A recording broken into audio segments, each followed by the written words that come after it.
I am so happy right now. Witch Queen finally brought with it something many of us have wanted for years, and that is a fusion rifle in the kinetic slot. And no, Arbalest and Bastion don't count. I mean a regular old fusion rifle. And Bungie knows us fusion aficionados have been drooling at the bit for a kinetic fusion, hence the name Deliverance. Yes, they've finally delivered. And Deliverance isn't exactly a regular old fusion. For one, it's Stasis, and two, because it comes from the Vow of the Disciple raid, it has some unique perks as well as an origin trait that set it apart from other fusions. But of course, the biggest draw of this weapon is it now allows you to pair a fusion rifle with your favorite weapons in the energy slot, allowing for all new combinations not possible before now. In this video, I'm going to run through what I think are the best roles to go for, how it compares to other precision fusions like main ingredient, and what I think are going to be some of the best energy weapons to pair with it. First, let's meet our new friend Deliverance. It's a precision fusion in the same family as main ingredient, Plug 1, and the new Snorri FR5. Because it comes from the Vow of the Disciple raid, it has the origin trait Soul Drinker, in which you gain health based on the number of hits before reloading. I haven't found this perk to be incredibly helpful inside of PvP, but that could be because I run with Devour, so my kills are already healing me to full, and it also requires you to kind of hold off on a reload until you need the heal, so overall I feel it shines better in PvE, but it's an intrinsic perk there nonetheless. Now from here on out, I'm going to be comparing it stat-wise to Xur's favorite god roll fusion to sell, the main ingredient. Not that it's a one-to-one comparison, mind you, because again, they're in different slots. The biggest reason you'll want to run Deliverance is because you have a specific weapon in the energy slot you'd like to run with it. But I'd like to establish the baseline comparison for reference to give you an idea of its overall performance.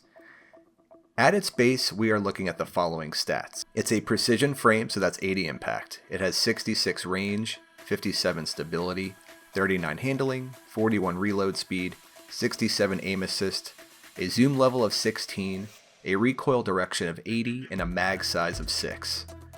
Deliverance actually has better base stats all around than the base main ingredient does. It has 3 more range, 3 more stability, 1 less handling, 9 more reload speed, 8 more aim assist, 1 more zoom. Main ingredient's recoil direction is 73 versus 80 on Deliverance, and it only has a base mag size of 5, so on paper, Deliverance actually takes the win here. However, there's a few special things about main ingredient that pull it back ahead. For one, it rolls with sights instead of barrels, which allows it to gain an additional 2 zoom for a total of 17, which pushes out its effective range an extra few meters. The god roll sold by Xur also has both under pressure and tap the trigger, which when combined will max out main ingredient stability when the full effect of under pressure kicks in. It also has access to firmly planted, rangefinder, kill clip, and backup plan. Pretty much all of the go-to fusion rifle perks. Deliverance, on the other hand, has a vastly different set of perks to work with.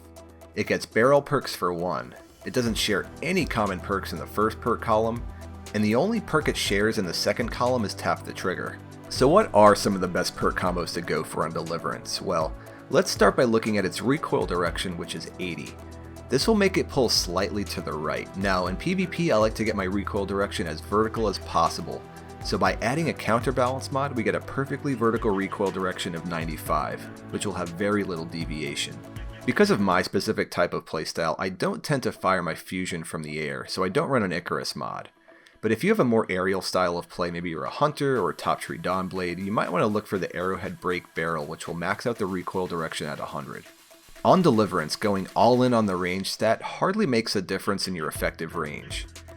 With Hammer Forged, Projection Fuse, and a Range Masterwork, you get 27 extra range for a total of 93, but this only pushes out your damage fall off 1 meter.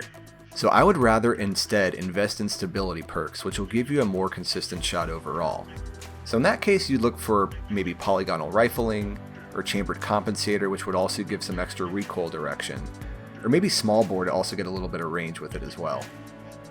For battery perks in PvP, you either want to double down on stability or speed up the charge time with accelerated coils.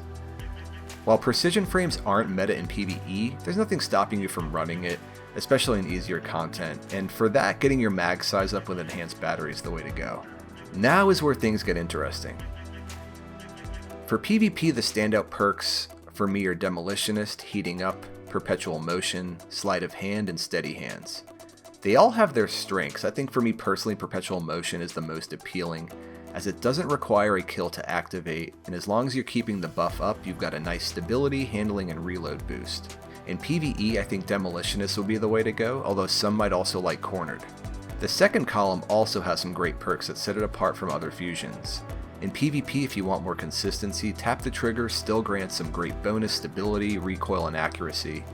Harmony could be a great pick for the 20% bonus damage when you get a kill with your other weapons.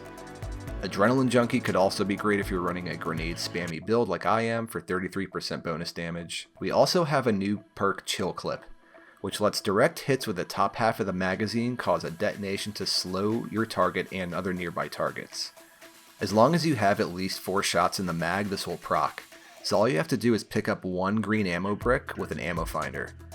The last perk that would be great in PvP is Successful Warm-Up, allowing each kill to speed up your charge time.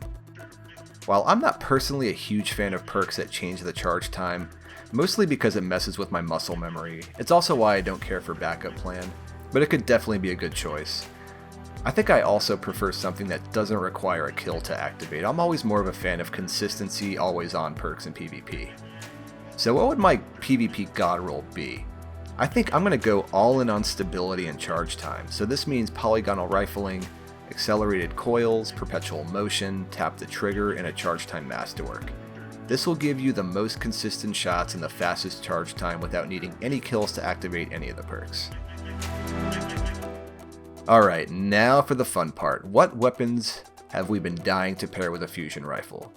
There are a lot of obvious strong picks here, and some maybe not so obvious, so I've gone through and looked at weapon usage on Destiny Tracker to see where the popular primaries are in the energy slot.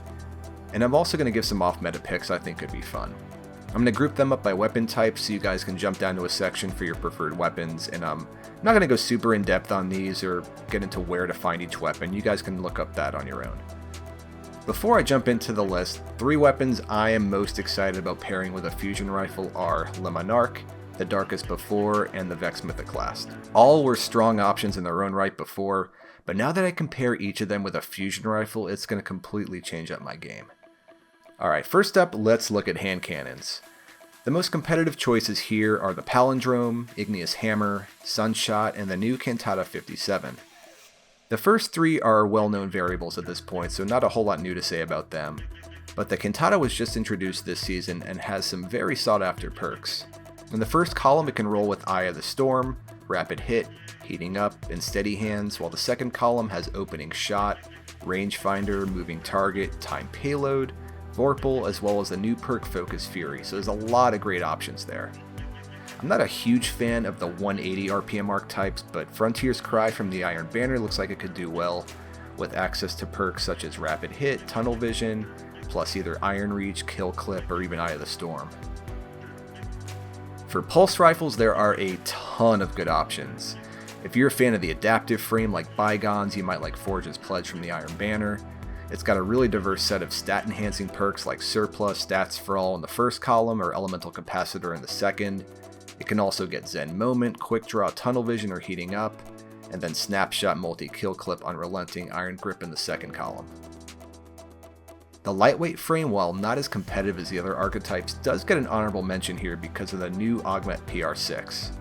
It's got that unique perk combo in Demolitionist and Wellspring for insane ability regen, but it can also roll with Perpetual Motion, Heating Up, Unrelenting in the first column, and then Adrenaline Junkie or Turnabout in the second. In the high impact archetype for you Messenger fans, we've got the old Stars and Shadow, which can roll with Quick Draw, Killing Wind in the first column, but it's got a ton of great second perk options like Eye of the Storm, Kill Clip, Snapshot, Head Seeker, Moving Target, and Demolitionist. For fans of rapid fire pulses, of course we have the Darkest Before. I think my favorite roll on this would be Surplus and Unrelenting, but it does also have Tunnel Vision and Quick Draw, plus Elemental Capacitor, Wellspring, One for All in the second column. Next is the new raid Pulse Insidious. This is an aggressive burst frame like Blast Furnace, and as it comes from the new raid, it's got some unique perks as well as its origin trait. And in the first column we've got Sleight of Hand, Demolitionist, Rapid Hit, Heating Up. The second column, my picks would be probably Adrenaline Junkie or Turnabout. The last pulse I'll suggest is the BXR-55 Battler. This thing has a ton of great perk options like Killing Wind, Perpetual Motion, and Demolitionist in the first column, blunt execution rounds, Eye of the Storm, Kill Clip, Adrenaline Junkie, Elemental Capacitor, Rangefinder, really a ton of great options. We are definitely at no shortage for good pulse rifles. Next up we have bows. My personal favorite of course is the monarque, but we also have a new craftable bow, Under Your Skin. This bow has some insane perk options, and since it can be crafted, getting your perfect roll is really easy. You can go all in on accuracy perks, or really get the draw time down with both Archer's tempo and successful warm-up, which might be the combo I go for. Next we have SMGs. I think at the top of the list has got to be Teraba, followed closely by Shayara's Wrath, and even Funnel Web could do well with something like Killing Wind and Rangefinder to really boost its effective range. Auto rifles aren't terribly competitive right now, but there's certainly folks that do well with them, and I think your best shot is going to be with an adaptive or rapid fire frame, so that would be something like the Sumner, crowd favorite Gnawing Hunger, or the newly added Sweet Sorrow also looks good. Our next stop is Scout Rifles. Not the most popular or meta pick either, but you can certainly make them compete on some maps, and their long range complements the close range of the Fusion. For rapid fires, we have Trials weapon Aisha's Embrace, as well as the Contingency Plan. For high impacts, we have the new Pointed Inquiry, and there's always the exotic Symmetry, which can certainly put in some work in the right hands. If you really want to focus on close quarters combat, you might want to roll with a sidearm. I personally prefer the 3-round burst variety, so that would be something like the Last Dance, which has access to a ton of amazing consistency perks. One of the most popular sidearms at the moment is the Redback, which is a Vice Foundry lightweight frame. There's also the Keening, which is an adaptive frame, and Punching Out, a Suros rapid fire full auto. Sidearms largely come down to preference and platform. I personally don't run with them too often, but they can certainly do well in the right hands. The last weapon on my list answers the question, why run one fusion when you can run two? And it's of course the Vex Mythoclast. Not much needs to be said about this weapon, it's still incredible even after the recent nerf. And it also allows you to double dip on fusion rifle mods, freeing up some of that mod budget to use elsewhere. As someone who just adores fusion rifles, I am in heaven right now. We have so many more combinations available to use. I just hope the next one we get is a rapid fire frame, which I've actually grown to prefer in the Crucible, and it would also give us some PvE variety as well, as they still provide top shelf DPS there. So I want to hear from you guys. What are your favorite weapon pairings and perks on the new Deliverance fusion rifle? I'm curious to see if there are any interesting pairings I didn't think about. Sound off in the comments below, and I'll see you again soon.